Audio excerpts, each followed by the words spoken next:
మాజీ ఎమ్మెల్యే కేతిరెడ్డి పెద్దారెడ్డి ఆరోపణలపై జేసీ ప్రభాకర్ రెడ్డి ఘాటుగా స్పందించారు. బుగ్గ రామలింగేశ్వర స్వామి ఆలయ అభివృద్ధిని ఓర్వలేకనే కోర్టుల పేరుతో డ్రామాలు ఆడుతున్నారని మండిపడ్డారు.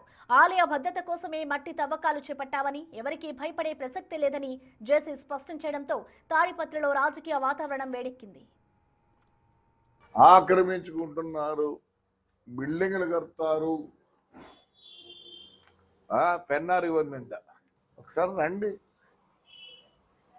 పోయి గుళ్ళ గురించి మాట్లాడుతాను కదా, చూసి రాపోండి ఏం జరుగుతుంది, ఏం పోతుంది, ఎందుకు ఇవన్నీ చేయాల్సి వస్తుందని. నా కాన్స్టిట్యున్సీకి సంబంధించిన ఇంప్రూవ్మెంట్ దాంట్లో ఎవరన్నా అద్దుతే మటుకు నేను జవాబిస్తా. మరి అంతకుముందు పరిపాలించిన వాళ్ళు మరి ఎన్ని డబ్బులు చూపుతారు, ఏదో శ్వేతపత్రం ఏమో అంటారు చూడే, నేను రెడీ, ఐఎమ్ రెడీ.